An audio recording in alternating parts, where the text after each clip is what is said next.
Good morning students, welcome to the education online classes. कैसे हो बच्चों? आई होप आप लोग बहुत अच्छे होंगे। आइए अपने बहुत दिनों बाद वापस अपनी पढ़ाई की तरफ चलते हैं। आज हम हमारी मैथ्स बुक का चैप्टर नंबर 2 से शुरुआत करेंगे। अपने चैप्टर नंबर 2 का नाम क्या है? पॉलिनोमियल्स। तो बच्चों ये चैप्टर हम पहली बार पढ़ रहे हैं, हमने पिछले सेशन में कभी नहीं पढ़ा है। तो पॉलिनोमियल्स होते क्या है? अपने चैप्टर की शुरुआत करने से पहले थोड़ा सा इसका इंट्रोडक्शन पार्ट क्लियर कर लेते हैं, जिससे क्या होगा, हम जब एक्सरसाइज करेंगे तो हमारे लिए काम इजी हो जाएगा। तो बच्चों पॉलिनोमियल्स क्या होते हैं, उससे पहले भी हमें टॉपिक को समझना पड़ेगा कि टर्म्स क्या होते हैं। टर्म्स क्या होते हैं बच्चों? टर्म्स एक अलजेब्रिक एक्सप्रेशन होता है। टर्म्स क्या होता है? एक अलजेब्रिक एक्सप्रेशन होता है जो क्या इंक्लूड करता है, जिसके अंदर नंबर पार्ट भी होता है और वेरिएबल पार्ट भी होता है। टर्म्स क्या होता है? एक अलजेब्रिक एक्सप्रेशन होता है जो नंबर पार्ट भी इंक्लूड करता है और वेरिएबल पार्ट। नंबर पार्ट से तो हमें समझ आ गया। नंबर पार्ट क्या होता है बच्चों? काउंटिंग नंबर जिसको बोलते हैं 1 2 3 4 5 6 कुछ भी हो सकता है। लेकिन वेरिएबल पार्ट क्या होता है? वेरिएबल पार्ट होते हैं जितने भी अल्फाबेट्स होते हैं ना A to Z, तो वो सारे क्या है आपके वेरिएबल पार्ट। समझ में आया बच्चों? क्या होता है? टर्म्स एक अलजेब्रिक एक्सप्रेशन होता है जिसके अंदर नंबर पार्ट भी होता है और दूसरा वेरिएबल पार्ट। जैसे 2x, तो पहले वाला क्या है हमारा नंबर पार्ट, 2 क्या होता है हमारा नंबर पार्ट, और जो x है वो हमारा क्या है बच्चों? Variable part. ये कुछ भी हो सकता है A to Z में, ठीक है? तो ये हमारे क्या है? टर्म्स। समझ में आया? टर्म्स से क्या बनता है? पॉलिनोमियल बनता है। टर्म से क्या बनेगा? पॉलिनोमियल। मैं ऐसा बोल सकती हूँ, it is a group of terms या it is a chain of terms.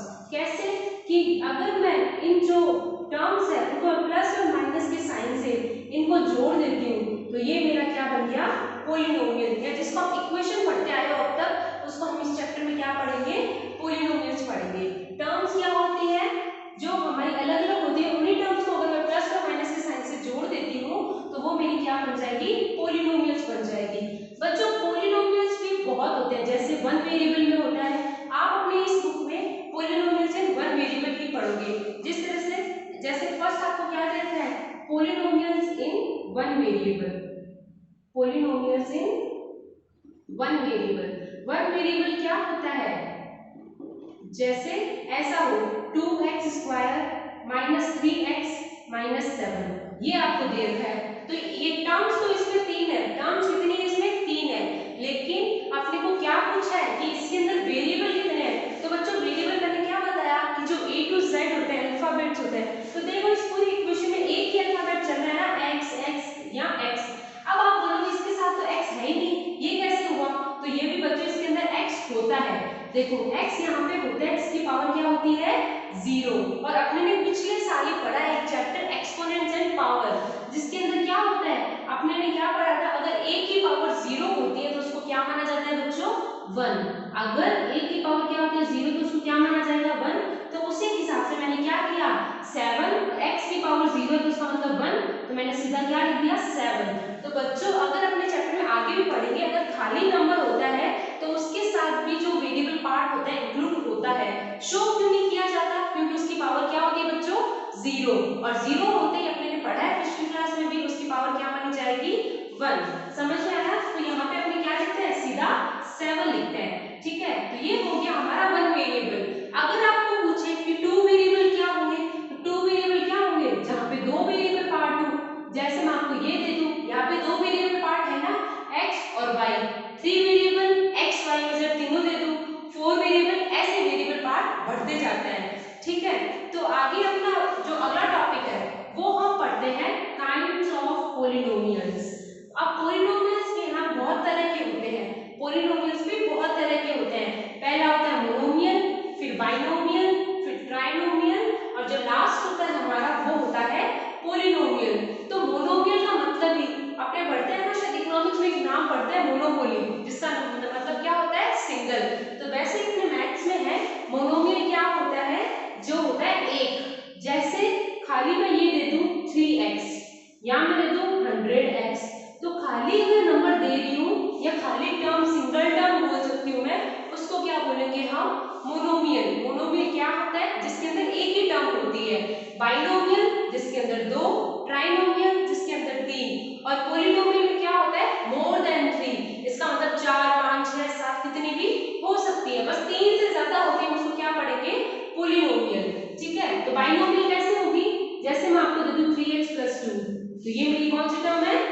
Trinomial. अगला मैं आपको दे दूं 7x² माइनस 4x माइनस 3, 3 हो गई, तो ये मेरा क्या बन गया ट्राइनोमियल। पॉलिनोमियल में मैं क्या बोल सकती हूँ मोर देन 3, मतलब 4 5 6 कितना भी हो सकता है। समझ में आया बच्चों? इस तरह से हमने इसमें इंट्रोडक्शन पार्ट में क्या पढ़ा, सबसे पहले टर्म्स क्या होता है, फिर पॉलिनोमियल्स क्या होता है, फिर हमने पढ़ा पॉलिनोमियल्स के वेरिएबल, मतलब कितने वेरिएबल में पॉलिनोमियल्स हो सकते हैं, और फिर हमने जो लास्ट पढ़ा था वो क्या है हमारा काइंड्स ऑफ पॉलिनोमियल। तो बच्चों आप यहाँ तक का पहले स्क्रीनशॉट ले लीजिए, उसके बाद हम चलते हैं अपने अगले टॉपिक की तरफ। तो आइए बच्चों अब हम अपना अगला टॉपिक पढ़ते हैं, जिसको क्या बोलते हैं डिग्री ऑफ पॉलिनोमियल। मैं डिग्री की जगह एक इजी सा नाम भी यूज कर सकती हूँ, मैं क्या बोल सकती हूँ हाईएस्ट पावर ऑफ पॉलिनोमियल। मैं क्या बोल सकती हूँ हाईएस्ट पावर ऑफ पॉलिनोमियल। मतलब डिग्री से हमें एक बार सोचना पड़ेगा कि क्वेश्चन पूछ क्या रहा है हमसे, लेकिन जैसे मैं बोलूंगी हाईएस्ट पावर ऑफ पॉलिनोमियल तो आपको पता चल रहा है ना क्वेश्चन क्या पूछ रहा है। अगर आपको क्वेश्चन पूछे कि डिग्री ऑफ पॉलिनोमियल क्या है, तो आपके माइंड में क्या आना चाहिए कि अपने क्वेश्चन पूछ रहा है कि हाईएस्ट पावर क्या है, तो अपने वही इक्वेशन में हाईएस्ट पावर दिख रही है। देखो यहाँ पे x की पावर 5, यहाँ पे x की पावर 4, और यहाँ पे बच्चों मैंने बोला है अगर आपको पावर शो नहीं की जाती है तो आप क्या मानोगे कि यहाँ पे x की पावर क्या है 0। ये दिखाने की जरूरत नहीं है, बस अपने को समझ आना चाहिए, ठीक है। तो यहाँ पे हाईएस्ट डिग्री क्या होगी बच्चों 5, तो आप क्या लिखोगे the degree of polynomial is 5, मतलब जो हाईएस्ट पावर है वो हमारा आंसर है। यहाँ पे देखो तो यहाँ पे 2 y की पावर 0 2 3 और 8, तो हाईएस्ट पावर क्या होगी हमारे बच्चों 8। तो यहाँ पे मैं क्या लिखूंगी the degree of polynomial is, नहीं तो आप सीधा भी लिख सकते हो highest power of polynomial is, वो भी चलेगा, ठीक है। The degree of polynomial is 8। इसी तरह से इसमें देखो यहाँ पे कुछ भी नहीं है, तो मैंने क्या बोला था अगर कुछ भी नहीं होगा तो हम क्या मानते हैं x की पावर 0 ही तो मानते हैं। अब यहाँ पे एक ही है तो पावर भी ये होगी, हम क्या लिखेंगे the degree of polynomial is 0। क्या लिखेंगे the degree of polynomial is 0। समझ में आया बच्चों? इसी तरह से हम लास्ट वन करते हैं। यहाँ पे देखो यहाँ पे कुछ नहीं दे रखा, x दे रखा है, मतलब x की पावर कितनी है 1, और यहाँ पे क्या मान लेते हैं x की पावर कितनी है 0। तो मैं क्या लिख सकती हूँ the degree of polynomial is 1, क्योंकि हाईएस्ट डिग्री कितनी है हमारे पास 1 ही तो है बच्चों। 1 और 0 में कौन बड़ा होता है 1। तो इस तरह से हमने क्या पढ़ा डिग्री ऑफ पोलिनोमियल क्या होता है। बच्चों अगर आप यहाँ अच्छे से पढ़ लोगे तो हमारे जो क्वेश्चंस करेंगे तो हम उसको बहुत इजीली कर पाएंगे। अगला जो टॉपिक है वो है काइंड्स। अब डिग्री के हिसाब से भी काइंड्स होते हैं। डिग्री के हिसाब से बोल दूं, जैसे यहाँ पे मैंने बोला लीनियर क्या होता है, क्वाड्रेटिक क्या होता है और क्यूबिक क्या होता है, तो ये भी कुछ पावर से ही रिलेट करता है। अगर मैं यहाँ पे खाली 7x दे दूं या 3x + 4 दे दूं या कुछ भी दे दूं, यहाँ पे 3x² - 7x + 2 दे दूं, यहाँ पे 3x³ - 7x² - 1 ये दे देती हूँ, ठीक है बच्चों। तो अब आपको मैं पूछती हूँ कि लीनियर इक्वेशन लीनियर क्या होता है।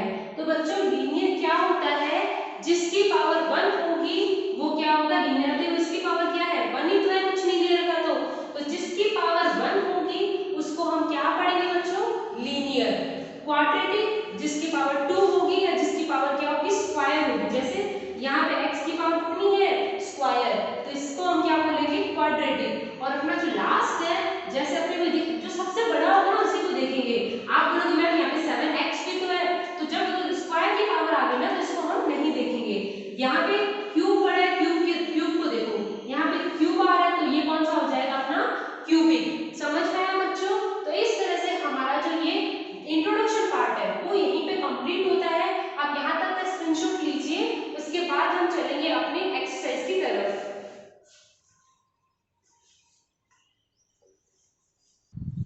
तो आइए बच्चों अब हम चलते हैं अपनी एक्सरसाइज 2.1 की तरफ, जिसमें अपना जो पहला क्वेश्चन है वो हमें क्या बोला है which of the following expression are polynomials in one variable।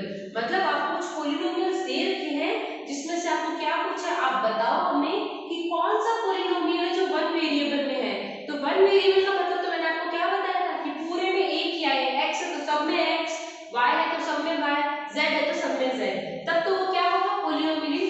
Variable. और आगे क्या बोला है, एंड विच आर नॉट, और कौन सा पॉलिनोमियल इन वन वेरिएबल नहीं है, ठीक है। State reason for your answer, और अगर नहीं है तो क्यों नहीं है, ये भी आपको आंसर करना है। तो बच्चों अगर मैं पहला वाला देखूं, यहाँ पे x की पावर 2, यहाँ पे x की पावर 1 और यहाँ पे x की पावर क्या होगी 0, तीनों में x x x ही है ना, तो हम क्या बोलेंगे, yes it is a polynomial in one variable, yes it is a polynomial in one variable,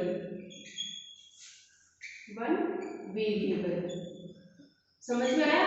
अगला आपको क्या दे रखा है, y स्क्वायर, और यहाँ पे y की पावर 0 होगा, कुछ नहीं दे रखा तो, है ना, तो यहाँ पे भी y और y चल रहा है, तो यहाँ पे भी हम सेम लिखेंगे, yes it is a polynomial in one variable, ठीक है बच्चों।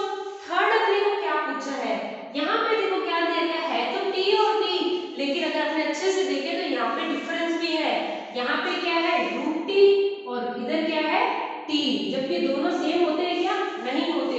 आपने को पता होगा दो रूट मिलके एक पूरा t बनाता है, ऐसा ही तो पढ़ते हैं अपने मैथ्स में। अगर √2 × √2 करूंगी तो मेरा क्या आंसर आएगा, 2 आएगा, है ना, मतलब √2 क्या होता है, 2 का हाफ, मतलब एक तो हाफ t और एक पूरा t है, मतलब ये पूरा होल नंबर नहीं है। आप क्या बोलोगे, no this is not a polynomial in one variable, ये लिखोगे, फिर आप क्या लिखोगे, no this is not a, it is लिख दीजिए, no it is not a polynomial in one variable. आगे वो लाइन सेम है, तो आप लोग कंटिन्यू कर लीजिएगा। आगे क्या बोला है आपको, y और 2/y, यहाँ पे क्या बोल सकती हूँ, y और 1/y, यही तो ना, y और उसका हाफ, यही तो क्या 2 और 1/2, तो ये क्या है, एक पूरा और एक हाफ है, तो इसमें भी हम क्या बोलेंगे, no it is not a polynomial in one variable. समझ में आया बच्चों, पूरा होना चाहिए। अब तीसरा देखो, यहाँ पे कितने वेरिएबल दिख रहे हैं आपको, x y और t, 3 वेरिएबल्स है ना यहाँ पे, तो यहाँ पे भी आप क्या लिखोगे, no because these are polynomial in 3 variable, because these are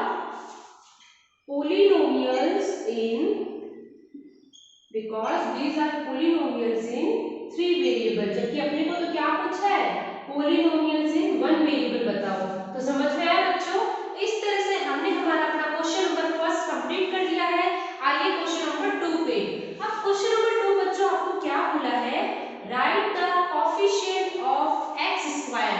coefficient of x square का मतलब क्या होता है, मैं क्या बोल सकती हूँ कि x स्क्वायर के साथ में जो नंबर है वो आपको लिखना है। जैसे यहाँ पे देखो बच्चों, मैंने एक तरफ लिख दिया एक्सप्रेशन जहाँ पे मैंने नंबर लिखे, एक तरफ मैंने हेडिंग डाल दी कोएफिशिएंट ऑफ x स्क्वायर। तो x स्क्वायर का है बच्चों ये रहा, इसके साथ आप बोलोगे मैम कुछ भी नहीं है, तो जहाँ पे कुछ नहीं होता वहाँ हम किसको याद करेंगे, 1 को। तो इसके आगे क्या माना जा सकता है, 1 × x स्क्वायर, 1x स्क्वायर या x स्क्वायर एक ही बात है, तो इसके आगे क्या है 1, वो भी किसका है बच्चों, प्लस का। यहाँ पे x स्क्वायर, इसके आगे भी क्या मानेंगे 1, लेकिन किसका होगा इस बार, माइनस का।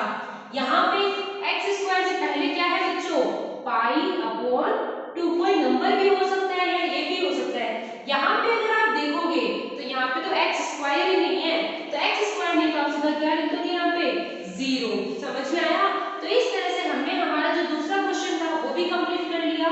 बच्चों यहाँ पे अपने को कोएफिशिएंट ऑफ x स्क्वायर पूछा था, यहाँ पे अपने को x का भी पूछ सकते हैं, y का, जिसका भी पूछिए आपको सेम ही स्टेप करना है, क्या करना है, उसके पहले वाला बताना है। आइए एक और क्वेश्चन करते हैं जो कुछ भी नहीं, छोटा सा एग्जांपल है। Third question, give one example each of the binomial of degree 35 and a monomial degree of 100। क्या बोला है, आप हमें एक मोनोमियल का एग्जांपल दो और एक बाइनोमियल का। क्या बोला है, एक मोनोमियल का एग्जांपल दो और एक बाइनोमियल का, लेकिन उसमें क्या करना है आपको, डिग्री कितनी लगानी है, जो मोनोमियल है उसकी पावर 100 होनी चाहिए और जो बाइनोमियल है उसकी पावर कितनी होनी चाहिए, 35।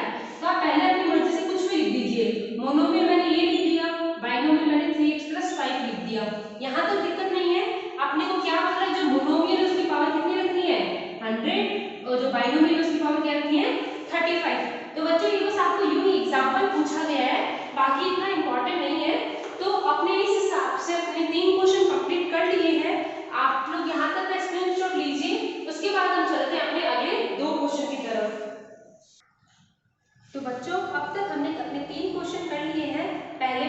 पढ़ा कि ये वन वेरिएबल में है या नहीं है।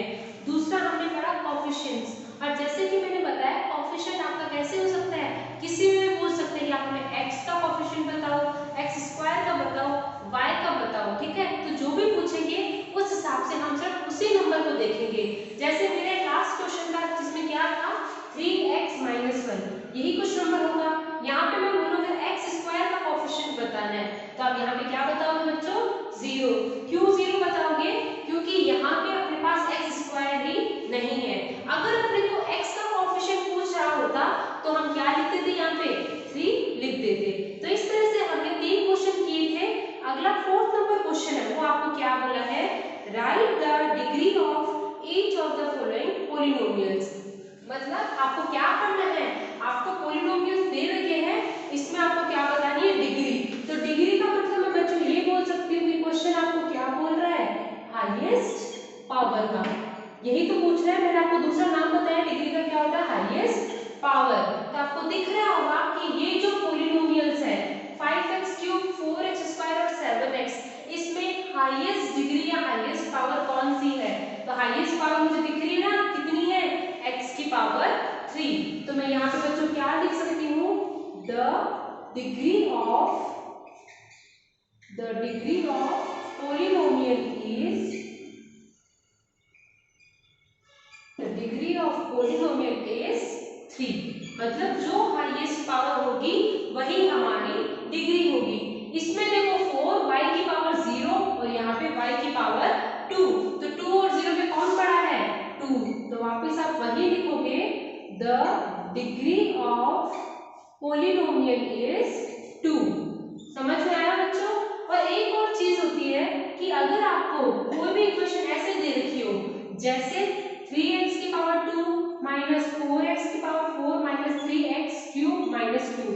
अब देखो आपको दिख रहा होगा ये जो इक्वेशन अपने को आगे पीछे दे रखी है, तो अपने को सबसे पहला काम कुछ भी करने से पहले क्या करना पड़ेगा, हमें इस इक्वेशन को वापस से रीअरेंज करना पड़ेगा। कैसे करते हैं रीअरेंज, हमेशा सबसे पहले बड़ी वैल्यू आएगी जिसकी डिग्री बड़ी होगी। तो सबसे पहले आपका आएगा 4x की पावर 4, फिर आएगा 3x³, फिर आएगा प्लस का 3x² और फिर आएगा -2। समझ में आया बच्चों। अगर आपको कोई भी आंसर ऐसे दे रखा हो जो आगे पीछे हो, अगर प्रॉपर्ली अरेंज नहीं हो, तो आप सबसे पहले क्या करोगे, उसको रीअरेंज करोगे, ठीक है। वापस अपने क्वेश्चन की तरफ चलते हैं। तो यहाँ पे अपने को पूछा हाईएस्ट डिग्री क्या है, तो मैंने क्या बोला, t की पावर कुछ नहीं दे रही, तो क्या हो सकती है यहाँ पे 1, और इसके आगे कुछ नहीं है, तो क्या मान सकते हैं, t की पावर 0। तो 1 और 0 में कौन सा बड़ा है, तो 1 और 0 में 1 बड़ा है। तो यहाँ पे जो डिग्री निकालेंगे वो क्या होगी, the degree of polynomial is 1। क्या होगी, the degree of polynomial is 1। समझ में आया। और इसी का हम जो लास्ट टॉपिक है वो करते हैं। अब यहाँ पे कुछ भी नहीं है, तो वापस हम क्या मानेंगे कि x की पावर या कोई भी अल्फाबेट ले लो जिसकी पावर क्या है बच्चों, 0। तो अपनी जो हाईएस्ट डिग्री होगी या जो हाईएस्ट पावर होगी वो भी हमारी क्या हो जाएगी, 0। The degree of polynomial is 0। The degree of polynomial is 0। समझ में आया बच्चों। इस तरह से हमने हमारे 4 जो थे 4th क्वेश्चन के, उसको हमने कंप्लीट कर लिया है। आइए हमारे जो बुक का जो लास्ट क्वेश्चन है, क्वेश्चन नंबर 5, उसकी तरफ आते हैं। तो आपको क्या बोला है, classify the following as linear, quadratic and cubic polynomials. क्या पूछा है अपने को कि इसमें से आप हमें बताओ कि लीनियर कौन सा है, क्वाड्रेटिक कौन सा है और क्यूबिक कौन सा है। तो बच्चों हमने पढ़ा है कि लीनियर क्या होता है, जिसकी पावर क्या होगी बच्चों, 1, ठीक है। क्वाड्रेटिक क्या होगा, या जिसको हम स्क्वायर भी बोल सकते हैं, जिसकी पावर क्या होगी, 2, जिसको हम स्क्वायर बोलते हैं। और जिसकी पावर क्यूब होगी, या मैं ये बोल सकती हूँ जिसकी पावर क्या होगी बच्चों, 3, तो उसको हम क्या पढ़ेंगे, क्यूबिक। तो अब आपको इसमें से बताना है कि कौन सा है। तो देखो इनमें से क्या है, जो बड़ा कौन है, x की पावर 2, तो इसको देखोगे x की पावर 2, इसका मतलब ये कौन सा होगा बच्चों, क्वाड्रेटिक। कौन सा होगा, क्वाड्रेटिक। अगला यहाँ पे x की पावर 3, ये कौन सा होगा, क्यूबिक। पावर क्यूब है तो ये क्या बन जाएगा, क्यूबिक। उसके और दूसरा क्यूबिक। अब तीसरा पढ़ते हैं कि ये हमारा क्या है, y + y² + 4। तो बच्चों हमें दिख रहा होगा कि सबसे बड़ी पावर क्या वाई स्क्वायर। तो वाई स्क्वायर तो इसको हम क्या पढ़ेंगे, क्वाड्रेटिक। क्या पढ़ेंगे, क्वाड्रेटिक। तो हमारी इक्वेशन का नाम हो गया क्वाड्रेटिक। तो हमने पढ़ा। आगे क्या देखा है, 1 प्लस एक्स। 1 प्लस एक्स है मतलब जिसकी पावर सिर्फ 1 है, तो उसको हम क्या पढ़ते हैं, लीनियर।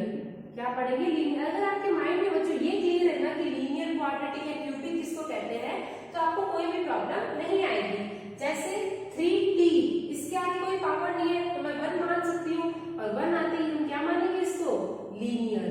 ठीक है। यहाँ पे आर स्क्वायर, स्क्वायर आते ही हम क्या लिखेंगे यहाँ पे, क्वाड्रेटिक। और लास्ट हमारा क्या है, 7x क्यूब। क्यूब है तो हमारा क्या हो जाएगा, क्यूबिक। समझ में आया बच्चों? तो आप यहाँ तक का स्क्रीनशॉट निकाल लीजिए। हमने हमारी जो एक्सरसाइज 2.1 है वो और उसका जितना भी इंट्रोडक्शन पार्ट था वो हमने क्लियर कर लिया है। तो बच्चों जब आप कॉपी में काम करोगे उससे पहले इसे समझ कर अपनी रफ कॉपी में सॉल्व कीजिए। उसके बाद आप क्या करोगे कि अपने जो चैप्टर की हेडिंग डालोगे, चैप्टर नंबर 2, उसके बाद इंट्रोडक्शन टू पॉलिनोमियल एक हेडिंग डाल के वो पूरा करोगे थ्योरी पार्ट, फिर अपनी जो एक्सरसाइज है उसको शुरू करोगे। Okay, thank you.